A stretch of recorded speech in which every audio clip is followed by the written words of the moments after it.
morning, and how are you today? This is Kingwa, your favorite super genius. Today I've been thinking about something like I had a eureka of sorts, and that is related to what makes me feel safe in terms of emotionally safe. It was interesting to realize that what makes me feel safe is intelligence. And when I say intelligence, so first to demarcate, delineate that there's different types of intelligences. There's head intelligence, which is very logical and rational and unemotional. But then there's also emotional intelligence, which is very heart-based and coming from emotion and instinct in a way. And I think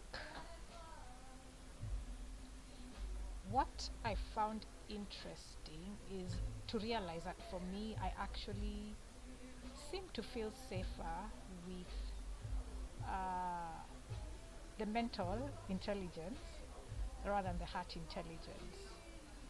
Um, but but I think it's also been there's also been a way in which I think I'm at a place in which I've integrated them. So maybe at one point I might have super leaned to one side more than another, and like right now there's a bit more of a balance. So,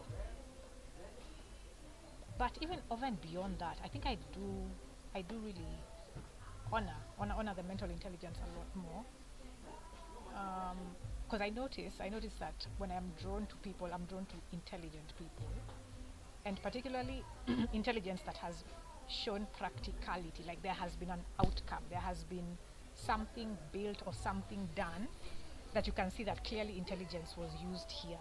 And this intelligence, actually, more than not, it actually is a merger of these two types of intelligence.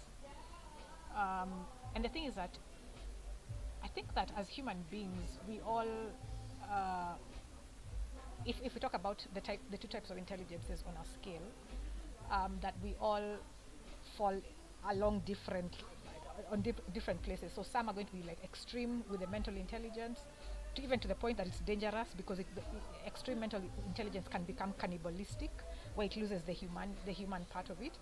But and then there's the extreme emotional intelligence, which also becomes a bit dangerous because it becomes uh, it does not have self-protective mechanisms. And so it was interesting just to see that what I really respect and where I feel emotionally safe is the intelligence that's at a midpoint.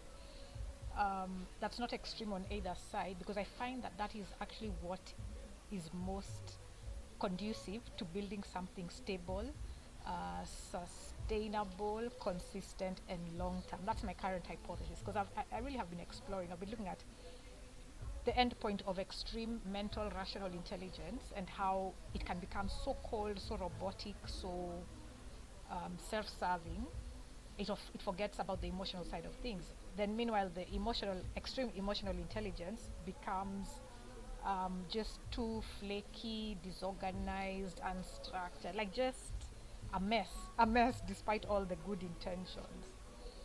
And so I think where I find my what I find in emotional safety is a midpoint, where mental intelligence has been honored and where emotional intelligence has been honored. And yeah, I think I'm at a place where once maybe I might have been slanting to one side on an extreme. Now it's a lot more balanced, and which means that even my way of looking at the world is a lot more safer. I'm able to. I'm kind of like not coming from a trauma place of feeling a certain way, so I need a need met. So like then I block my brain, or also coming from a kind of like a hole in the heart space where it's all about filling a hole, which is then about me, um, which then is like a bit of an extreme of on the mental side. So yeah, I just want to talk about emotional safety for today and my own understanding of where I am. It's so interesting because I actually began the video saying that I think I trust mental more, but actually, in retrospect, actually, it is necessary to have that midpoint. In that midpoint is where there's going to be safety, and I think it's actually you find these kinds of ideas in even in religion, in spirituality, like when the Buddhists, I think it's the Buddhists who talk about the middle way and the whole concept of equanimity and um, I think this is actually what they mean in the Bible by talking about the narrow way, rather than the wide way. So that is my thought for today, and I hope to do a bit more of these um, in the next days. I'm actually looking to do it like 90 days, every single day. Partly because I wanted to do this live on YouTube, but I needed to have made a lot of shots, and the shots on YouTube are like 15 seconds, so that wasn't gonna help. But that's it for today, and I want to talk a lot more also about the body intelligence, um, as relates to something that I'm currently in a rabbit hole about, and that I've recently been learning about, which is the human design system. The human design system, which I'll talk a lot more about, but body intelligence.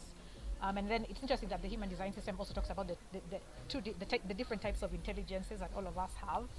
And I like that because it does say that all of us do have an intelligence, and it's just that our intelligences might be different. And I think in the world we sometimes try to, what's happening with my shoulder? I think that in the world that sometimes we try to elevate one above the other. And I think for me on a personal basis, just it's more of looking at examples of success, my own coming from my own understanding and definition of success, what makes success, and understanding how they balanced that intelligence. So some more coming on down the line, but that's it for now, and I wish you a wonderful evening.